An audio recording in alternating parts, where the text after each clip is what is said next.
Hello again, chaps and chapettes. How are we all doing? It's lovely to see you all again, as always. What I'm going to do today, guys, is bring you a story that's gone pretty much under the radar, which is quite understandable after what's been happening in our country over the last few weeks. But I do believe it needs a little bit of exposure. It needs talking about because, quite honestly, it's quite a sad and tragic story. What it's about is a young American girl, 17 years old, called Peyton McNabb. Now, she's been left paralysed and with brain damage after suffering an injury during a game of netball. Now, according to the Daily Mail, how this injury came about was there was a transgender opposition player who threw a netball at this girl with so much force it knocked her for six.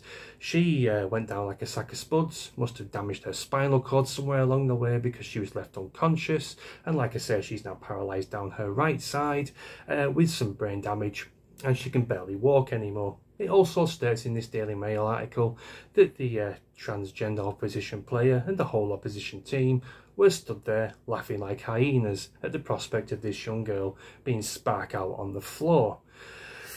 I will ask the glaring question here, guys, as to why a biological man was playing a game of netball, which is, come on, let's be honest, predominantly for girls, with a bunch of teenage girls, and cutting short this poor girl's professional netball career. She could have made the Olympics. Who knows? We'll never know now because she can hardly walk and she's got brain damage thanks to this specific person. But we'll touch on that a little bit more in just a second because I want to move on to the female boxing in the Olympics, which happened a couple of days ago as well. There was a very tall, strong-looking woman, built like a brick shit house, real unit. I think she was from Algeria, boxing another young girl from Italy. The fight lasted about 46 seconds. This woman from Algeria was knocking 10 bells of shit at this Italian woman. She tapped out after about 46 seconds, and she said after her concession that she'd never felt a punch with so much force in her entire boxing career. And there's a reason for that.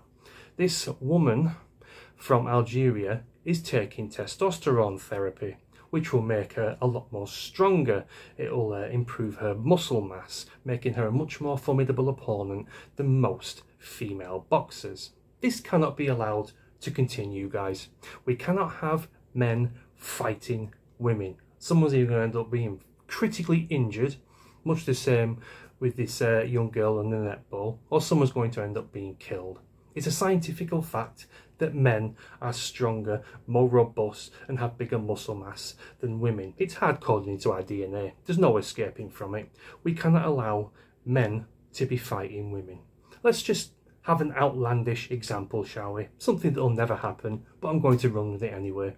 Let's put a prime, in his youth, Mike Tyson in a boxing ring, and this opponent is, oh, I don't know off the top of my head, Lady Gaga, for example. That is going to end in absolute bloodshed. A primed Mike Tyson versus a dainty little thing like Lady Gaga. That's what's happening in some sports, and some Olympic sports especially. Men are fighting women. Maybe it's not that extreme, but it's still men fighting women. I don't understand why these alphabet people cannot have their own events where they compete against other alphabet people. Let them fight each other, let them fight it out all together in their own little subsection of sports. Something along the lines of the Paralympics. Just let them have their own events. That way we keep women nice and safe, where they compete against other women like it's supposed to be, and has been for many, many years, centuries even. It's a fair way, everybody wins, women get their own spaces in their own sports, men get their own spaces in their own sports, and the alphabet people get their own sports and their own spaces. Win-win for everyone, and it keeps everyone safe. Simple as that. Well, do let me know what you think in the comments, guys. Thanks a lot for watching as always, and I'll see you in a bit. Cheers.